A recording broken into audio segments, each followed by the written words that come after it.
की जय। सुनाई पड़ रहा? सुनाई आ रहा स्वामी जी साहब? अच्छा, ठीक ठीक। वो वो जो परमात्मा सच्चिदानंद आत्मा, परमात्मा तो मुंह से निकलता है, लेकिन है वो आत्मा ही। क्यों? आत्मा का अर्थ है चेतन। आत्मा का अर्थ चेतन। चेतन एक ही है, वो चेतन एक ही है। जैसे जैसे गंगा, गंगा, समुद्र, तालाब, नाली, नाले सब अलग अलग है, लेकिन जल एक ही है। ऐसे ही जीवात्मा, परमात्मा, दुष्ट आत्मा, मुक्त आत्मा, मूर्ख आत्मा, देह आत्मा, इंद्रिय आत्मा, मन आत्मा, बुद्धि आत्मा, ये जितने भी आत्मा है उन उन उन सब में जो चैतनत्व है, चेतन होने के कारण ही वो आत्मा कहलाता है। इंद्रियाण पराण्याहो इंद्रियेभ्यः परम मनः, मन सत्व परा बुद्धे, बुद्धे पर तत्वता। वो जो परम तत्व है वही बुद्धि में विराजमान होकर के ज्ञान करता है। मन और होती है, और मन जो है इंद्रियों का स्वामी है, इसलिए इंद्रियों से श्रेष्ठ है। इंद्रियाण पराण्याहो, इंद्रियों से परे मन, और मन से परे बुद्धि, बुद्धि से परे परसस्तु साहा। वही सा सपदगा शुक्र मकाय प्रण। वो जो आत्मा सच्चिदानंद है, वो शुक्र यानी तेजों में, तेज में है, प्रकाश में है। अभी तो वो चेतन तो है, चेतन बहुत सारी चीजें हैं, लेकिन प्रकाश में है क्या? कहते हो प्रकाश में भी है। पंखा चलता तो है, लेकिन प्रकाश में नहीं है। बल्ब जलता तो है, लेकिन चलता नहीं है। बल्ब जलता है, चलता नहीं। पंखा चलता है, प्रकाश नहीं करता। फ्रिज ठंडा करता है, गर्म नहीं करता। ब्लोअर गर्म हवा देता है, वो ठंडी नहीं देता। इसलिए वो सब अलग अलग, लेकिन विद्युत समय एक है। ऐसे ही ये जो आत्मा सच्चिदानंद है, ये उसी के समान है। जैसे विद्युत जो है वो सब में बैठ करके सब कार्य करता है, लेकिन वो प्रकाश रूप है। सहज प्रकाश रूप दिन राति, दैता चाहिए दिया घृतवाती। वहां पर न तत्व सूर्यो भाति न चंद्र तारकम। कहते वहां पर सूर्य, चंद्रमा, तारे, कुतोयम अग्नि, ये अग्नि भी वहां प्रकाशित नहीं हो।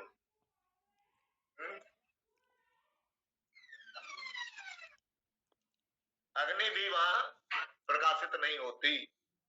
ऐसा ऐसा जो सच्चिदानंद चेतन तत्व है, वो जो क्रम, तो कहते भाई वो नाम रूप वाला है क्या? कहते ना, ब्रह्मा से लेकर के चींटी पर्यंत सब नाम रूप वाले तो है, लेकिन नाम रूप जो है वो ब्रह्म नहीं। नाम रूप माया है, नाम रूप माया का स्वरूप है, और सच्चित आनंद ब्रह्म का स्वरूप है। इसलिए वो अकाय, काया रहित है। अकायम अव्रणम। व्रण कहते हैं फोड़ा फुंसी, छिद्र आदि हो जाते हैं, क्योंकि शरीर को छेदा भी जा सकता है, शरीर को जलाया भी जा सकता है, शरीर में फोड़े फुंसी होते हैं, शरीर में बरतोर आदि होते हैं, शरीर में नाना प्रकार की वेदनाएं होती हैं। वो सब इसमें नहीं है। क्योंकि जो काया वाला हो तो वेदना वाला हो, काया वाला हो फोड़े फुंसी वाला हो, काया वाला हो ऑपरेशन वाला हो। जब काया नहीं तो ऑपरेशन किसका होगा? इसलिए शरीर आदि जहाँ है वहीं पर ऑपरेशन है, वहीं पर काट पीट है। और जहाँ ये नहीं तो वहां पर ये सब कुछ नहीं। वहां पर जब अव्रणम यानी बिना बिना किसी छेद आदि नहीं किया जा सकता। नैनम छिंदंत शस्त्राणि, शस्त्र अगर तो बिना काया वाला उसको कौन काट सकता है? आकाश को चाहे जितने बर्छी भाले चलाते रहो, बंदूक चलाते रहो, आकाश का क्या बिगड़ेगा? आकाश का तो हवा का भी कुछ नहीं बिगाड़ सकता, क्योंकि वायु भी जो है वो बिना शरीर वाली है। इसलिए अव्रणम अस्नाविरग्गुम, ये कहते हैं स्नायु आदि भी उसमें नहीं है, स्नायु नहीं है उसमें। शरीर है तो उसमें स्नायु है, स्नायु है, नाड़ी है, तो नाड़ियां है, स्नायु है, ये सब शरीर आदि में होते हैं। जब शरीर ही नहीं है तो वहां पर छेदन आदि की प्रक्रियाएं भी नहीं है, कोई कष्ट छेदने आदि का कोई कष्ट नहीं है। और अस्नाविरग्गुम स्नायु आदि नहीं है। फिर कहता है जो शरीर आदि जिसमें जो स्नायु से युक्त है, जो नाड़ियों से युक्त है, तो मल मूत्र से भी युक्त है, वो अशुद्ध है। कहते वो चेतन तत्व कैसा है? शुद्धम, शुद्ध है। प्राकृतिक जितनी भी चीजें हैं उनसे वो रहित है। प्रकृतिगत जितनी चीजें हैं उसमें अशुद्धता आदि दोष है। प्रकृतिगत जो चीजें हैं उनमें अशुद्धता आदि का दोष है। लेकिन चूंकि चेतन जो है वो प्रकृति से परे है, इसलिए शुद्धम। कहते शुद्ध तो शुद्ध है, क्योंकि क्योंकि मन को भी सत्व कहा गया है, अंतःकरण को सत्व कहा गया है, लेकिन अंतःकरण शुद्ध नहीं है। शुद्ध अशुद्ध दोनों हो सकता है। शुद्धि अशुद्धि उसमें क्यों है? क्योंकि वो कर्मों के जाल से फंसता है। सकाम निष्काम आदि उसमें कर्म है। कहते जो आत्मा है ना, चेतन तत्व है, अपाप विद्धम, पाप विद्धम न न पाप विद्धम, वो पापों से लिपायमान नहीं होता, यानी यानी कर्मों से लिपायमान नहीं होता। कर्मों पापों से लिपायमान नहीं होता, यानी कर्मों से लिपायमान नहीं होता। क्योंकि जो कर्म है, शुभ कर्म अशुभ कर्म, ये अशुभ कर्म हो चाहे शुभ कर्म, ये दोनों बांधने का काम करते हैं। इसीलिए बंधन चाहे सोने का हो, चाहे चांदी का हो, चाहे तांबे लोहे का हो, और चाहे जिस चीज का हो, बंधन तो बंधन है। इसलिए अपाप विद्धम, उसको कोई बंधन से बंधता नहीं, बंधनों से बंधता नहीं। क्यों? क्योंकि वो कर्म आदि उसमें नहीं है। फिर कहते ऐसा जो परमात्मा है, जिसका यस्मिन् सर्वाणि भूतानि आत्मेवा भूत विजानता, जो ऐसा चिंतन करने वाला है उस परम परमात्मा का, तो उसकी वो कैसा हो जाता है? कहते कवि हो जाता है। कवि माने क्रांत दर्शिना, जो क्रांतदर्शी माने बहुत गहराई तक उसकी दृष्टि होती है, अति गहरी दृष्टि होती है। जैसे वैद्य की पेड़ पौधों के आदि पत्तियों में, उसकी लकड़ी में, उसकी छाल में कौन सा गुण है, कौन सा रोग को समन करने की क्षमता है, ऐसा वैद्य जानता है। वैद्य की गहरी पैनी दृष्टि हमारी वनस्पति में जब जाती है तो रोगों को दूर करने की क्षमता उसमें देखता है। ऐसी वैज्ञानिकता उसके अंतःकरण में आ जाती है। कि सभी नाम रूपों में बैठा हुआ जो चेतन तत्व है उसको वो पकड़ता है, नाम रूप को छोड़ता जाता है। जैसे हम जब नदी में तैरते हैं तो हमारा ये भी हाथ चलता है, ये भी हाथ चलता है। तो ये हाथ चलता है तो नाम, दूसरा हाथ चलता तो रूप, नाम रूप को हटाता हुआ, नाम रूप रूपी जल को काटता हुआ और तैरता चला जाता है। नाम रूप में, नाम रूप को यदि सत्य माना तो उसी में फंस गया, उसी में बिन गया, फिर वो कभी नहीं। जो नाम रूप में फंसा हुआ है, नाम रूप में बिना हुआ है, वो कभी नहीं। कहते ऐसा जो महापुरुष है वो कवि होता है, क्रांतदर्शी होता है, गहरी उसकी दृष्टि हो जाती है। दृष्टिम ज्ञानमयीं कृत्वा पश्येत् ब्रह्ममयं जगत।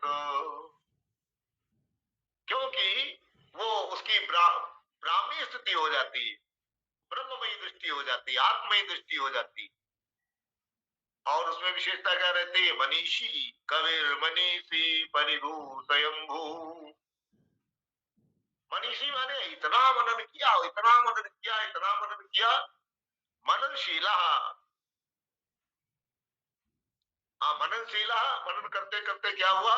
जो मन था ना, मन था जो जो इंद्रियों का स्वामी बना हुआ था और सबका स्वामी बना हुआ था, वो मन, उसमें स्वामित्व तो है ही, शासन करने की अद्भुत क्षमता है उसमें। आप कहते हैं वो ऐसा मनीषी है कि वो मन ही उसका अपनी इंद्रियों के ऊपर शासन करने वाला हो जाता है। जिसका इंद्रियों के ऊपर शासन है, जिसका हर एक ज्ञान विज्ञान, कभी कभी कि ये होता है कि महापुरुष को जो पढ़ा नहीं होता है, यानी यदि वो चाहे तो चुटकी मारते कोई विद्या ग्रहण कर सकता है। स्वामी रामतीर्थ जी महाराज अमेरिका आदि में प्रचार करते थे, जाते थे। उनके मन में ये हुआ कि हम अमेरिका आते हैं, विदेशों में आते हैं, प्रचार करते हैं, तो भारत में भी प्रचार करना चाहिए अपने को। भारत में आए, यहाँ पर जानकार कहाँ मिलेंगे? सोचा विद्वानों की नगरी जो है वो बनारस है, काशी है, वहां चलना चाहिए। काशी में आए, अब उनको संस्कृत तो आती नहीं थी, लाहौर में पैदा हुए थे, वहां की जबान जो थी वो उर्दू थी, उर्दू वाली थी, इंग्लिश वाली थी। गणित के तो बड़े अच्छे विद्वान थे, गणित विषय के वो प्रोफेसर ये रहे, परंतु संस्कृत का ज्ञान नहीं था। अब वहां के लोगों ने उनकी हंसी उड़ा दी। ओ ये ये कहते हैं कि मैं बहुत बड़ा ज्ञानी विज्ञानी हो गया हूं। किस शास्त्र को तुम जानते हो? उसको पढ़ करके बताओ। अब जब संस्कृत पढ़े नहीं तो बेचारे पढ़ करके क्या बताएं? अब उनके अंतःकरण में अरे राम राम राम राम, ये सब क्या सोचते हैं? जो ज्ञानी होता है उसको पढ़ाई की जरूरत नहीं होती है, उसकी आत्म दृष्टि होती है। कहते सभी व्यवहार जिन जाना न अपने आप को जाना, उन्होंने खाक नहीं जाना, वृथा भूभार होते हैं, अनाड़ी मोह सागर से नहीं उद्धार होते हैं। सब कुछ जाना, सब कुछ पढ़ाई कर ली, संस्कृत पढ़ लिया, हिंदी पढ़ ली, अंग्रेजी पढ़ ली, उर्दू पढ़ लिया, और न जाने कितनी भाषाओं का ज्ञान हो गया, बड़ा भारी ज्ञान विज्ञान हो गया, ये विज्ञान हो गया, वनस्पति विज्ञान पढ़ लिया, वो विज्ञान पढ़ लिया, दुनिया भर की भाषाएं पढ़ ली, दुनिया भर की सब विद्या पढ़ ली। लेकिन सब कुछ पढ़ने के बाद में ब्रह्म विद्या नहीं पढ़ी। अपने आत्मा ब्रह्म को जानने की जानने की जिसमें क्षमता नहीं हुई